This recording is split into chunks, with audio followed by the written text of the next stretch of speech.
warahmatullahi wabarakatuh. Kita ketemu lagi dengan saya Maisha. Ini adalah video kedua aku ya. Kalau kemarin itu kan kita udah ngebahas mengenai besi berdasarkan bentuk-bentuknya. Untuk kali ini kita mau ngebahas sesuatu yang sedikit udah sering diomongin ya sebenarnya, banyak orang yang kadang-kadang, terutama klien-klien ya yang masih belum paham tuh yang namanya besi banci dan besi full. Karena memang terus terang kadang-kadang buat yang nggak paham, secara sepintas dia yang nggak ada bedanya kayak gitu. Jadi kali ini kita mau bahas tentang itu, terus apa sih ciri-cirinya dan apa sih efeknya kalau kita pakai besi banci dan bukan pakai besi banci. Kita mau mulai aja. Besi banci, bukannya besi banci dalam arti besinya ngelambai ya, bukan. Jadi dalam arti besi banci adalah besi yang dia diproduksi di luar dari standar. Jadi kalau untuk barang-barang di Indonesia kan ada yang namanya SNI, Standar Nasional Indonesia. Nah, besi banci ini dia diproduksi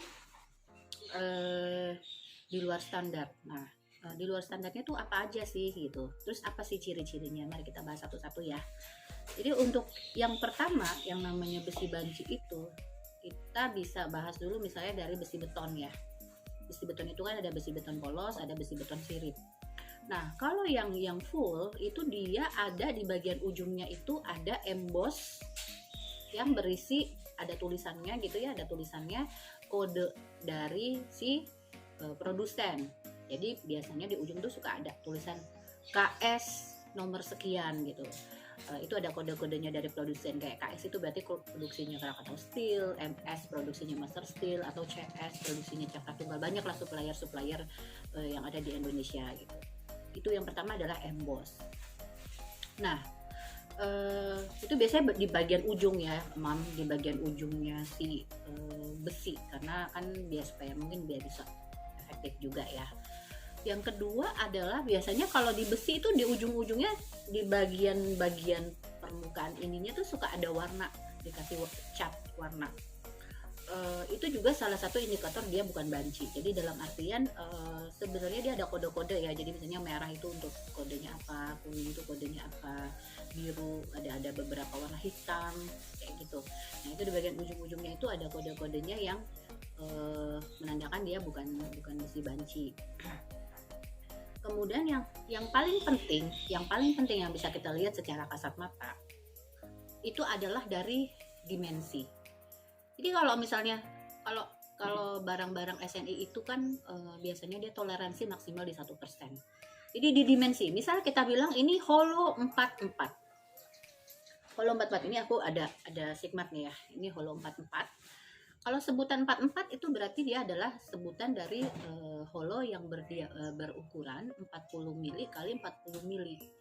Kalau dia besi full kan tetap ya, jadi dia nggak benar-benar 40 mili juga. Dia biasanya ini kayak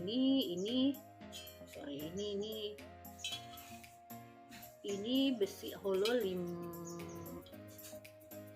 ini holo 55 dan kebetulan dia ini full ya, 55 dan ukurannya adalah 49 kali 49. Jadi paling dia toleransinya itu sekitar 0, sampai 1 mili. Jadi kecil banget toleransinya. Itu untuk looknya ya Mam ya. Jadi dalam artian kalau dari ukuran aja sebenarnya secara kasat mata kita udah bisa lihat. Jadi misalnya ukuran sebutan kemarin kita udah bahas ya, misalnya sebutannya 2 cm kali 4 cm, itu kalau banci itu dia biasanya agak jauh tuh, bisa mungkin 1,6 kali 2 kali 4, 1,6 kali 3,6. Itu biasanya kalau yang banci kayak gitu, ukurannya agak jauh dari sebutan gitu. Kemudian kalau dari bentuk itu ya, jadi ukuran tuh itu udah bisa kita lihat. Kemudian yang agak sedikit danger adalah dia konsistensi ketebalan. Jadi misalnya holo 44 terus tebalnya kita mau pakai yang 1,6. Dalam panjang 6 meter itu biasanya dia tebelnya itu jauh sekali ya. Jadi misalnya kita sebutan 1,6, jadi sebenarnya dia realnya nggak 1, biasanya kan kalau itu kan 1,6 1,5 kalau yang full ya.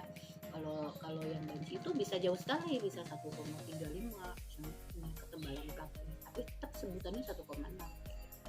Jadi masalah sebutan ini sebenarnya agak sedikit menyesatkan, cuman ya memang tergantung dari si instalatornya sendiri sih yang menjelaskan mau pakai yang gimana, karena ini ujung-ujungnya pengaruhnya ke harga. Kemudian jadi tadi udah ya dari kita lihat dari emboss, ada embossnya, ada warna di ujungnya, kemudian dari ukurannya bisa kita lihat. Kemudian kalau untuk ketebalan mungkin agak sedikit susah ya, tapi biasanya kalau pas kita ngerjain itu ketahuan gitu itu banci apa bukan, karena pasti potong juga pasti kerasa gitu ya. Dan ujung-ujungnya memang kenapa besi banci ini ada adalah harga, karena otomatis dengan item-item tersebut di atas harganya pasti jauh lebih murah gitu. Jauh lebih murah, yang akhirnya tentu pada hasil akhir ketika kita offer ke klien itu pasti kalau pakai yang banci lebih murah gitu. Makanya pada dasarnya aku pengen sedikit mengedukasi sih sebenarnya gitu, karena kadang-kadang aku tuh sering ngalamin kerjaan, misalnya aku ngajuin dapat gambar gitu ya, dapat gambar terus aku diminta untuk ngajuin harga, dan karena memang aku ya kita ada sedikit prinsip ya, dalam arti kan kita kerja juga pengen kasih yang terbaik ya gitu. Jadi biasanya aku pasti pakai bahan-bahan yang real gitu, karena biar jadi dalam artian apa yang aku tawarkan itu adalah apa yang aku kasih. Cuma kadang-kadang klien suka, kok kamu kasih harga lebih mahal ya, ini ada yang masukin lebih murah ya gitu. Nah ini sedikit agak susah sebenarnya untuk bisa kita compare apple to apple, tapi seringkali aku temuin ketika aku misalnya aku tender gitu ya, begitu harganya beda banget gitu, terus pas dicek ternyata bahan-bahannya memang grade bawah. Nah di sini pentingnya kita buat edukasi untuk pemakaian bahan, mengenai bahan, karena kadang-kadang dengan sebutan yang sama tapi barangnya completely different gitu. Jadi itu ya item-itemnya. Kemudian ada sedikit yang sedikit berbahaya ya sebenarnya. Sebenarnya besi banci ini it's not completely bad sih sebenarnya, karena kadang-kadang kita kalau untuk kerjaan interior itu kan kadang butuh bentuk-bentuk dan ukuran-ukuran tertentu ya, untuk bisa dapat desainnya tercapai gitu. Jadi kadang ada juga ukuran-ukuran yang nggak bisa kita dapat di besi-besi full gini. Jadi misalnya kita butuh, aku nggak mau misalnya 4 cm terlalu besar misalnya, pengen yang di bawah. Jadi yang di bawah tuh, kalau di bawah kan ada, kalau besi banci sebutan yang 44 kan dia paling 3,6. Itu juga kadang aku ada nemuin case-case tertentu, tapi tentunya dengan catatan ya Mam. Dengan catatan, karena ini besi banci dan besi full secara look sudah berbeda, tapi bisa kita pakai juga tergantung kebutuhan. Tapi untuk kekuatan udah pasti beda. Jadi misalnya kayak besi beton. Besi beton yang namanya kadang karena besi beton itu agak dangernya, kenapa? Karena dia kan dibuat struktur ya. Besi beton itu diambil untuk kekuatannya gitu, untuk kekuatannya. Jadi kenapa besi banci ini agak berbahaya nih buat dipakai. Jadi kayak misalnya biasanya kan orang sipil udah ngitung nih, udah pakai, dia udah spekin dengan ukuran sekian, balokan sekian, butuh tulangannya pakai misalnya beton 12 atau beton 16, beton sirip misalnya ya. Itu tentu dengan perhitungan, udah dihitung tuh sama orang sipil, mereka udah kerja capek-capek, dia spekin bahan. Dan ini yang sedikit bahaya dan sering kali ditemui di lapangan, tapi sekarang mudah-mudahan masih banyak kontraktor jujur ya. Jadi sering kali misalnya di spekin pakai beton 16, beton sirip.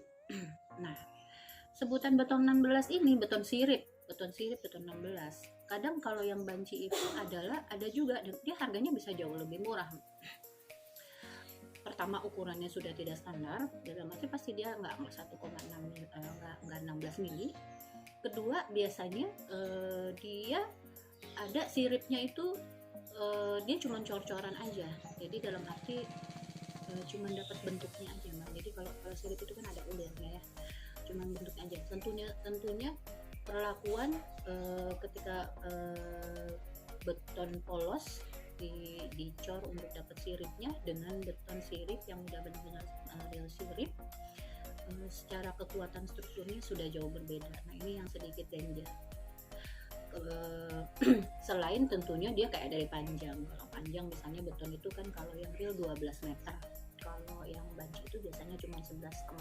Mungkin kalau yang 11,5 sih tetap bisa kita hitung ya panjangnya udah cukup apa belum, kalau kurang berarti nambah lagi. Tapi yang bahaya adalah itu. Jadi untuk kekuatan strukturnya pasti bakalan jauh banget. Jadi kayak gitu. Terus kalau misalnya tadi ya, aku sih sering banget nemuin kadang-kadang ada juga sih yang harganya maunya dipres banget gitu ya. Kalau bisa ya buat teman-teman, kalaupun misalnya harganya nggak masuk untuk dengan yang full, tapi kita bisa kerja dengan yang banci, terbuka aja dikasih tahu ke kliennya gitu. Jadi biar Bu ini yang saya kasih itu seperti ini, kenapa ini harganya bisa begini, karena ini bahannya ini. Dan tentunya tujuannya video ini adalah untuk menghindari yang nakal-nakal sih sebenarnya gitu. Walaupun seperti yang tadi aku bilang, bahan-bahan banci ini nggak completely jelek juga gitu. Jadi pada dasarnya itu tergantung sama kebutuhan kita, budget. Yang penting pesennya tuh utamanya kalau misalnya buat struktur itu yang harus hati-hati. Kalau misalnya untuk estetik sih kayaknya masih oke ya, itu karena kan cuma butuh look aja ya. Terus kalau untuk tapi secara keseluruhan sih sebenarnya aku cuma pengen titip pesen, kalau bisa janganlah, nggak usah pakai yang banci ya gitu, nggak usah pakai, bisa pakai yang full aja. It's okay lah ada beda harga sedikit tapi dengan dapat kualitas yang lebih baik. Jadi mungkin obrolan paginya kali ini tentang besi banci segitu dulu ya Mam, adik-adik. Kalau misalnya ada yang mau ditanyain, aku terbuka banget ya, bisa silakan tinggalin pesan di komentar gitu. Apalagi biasanya kalau YouTube ya, love, like, and subscribe. Assalamualaikum.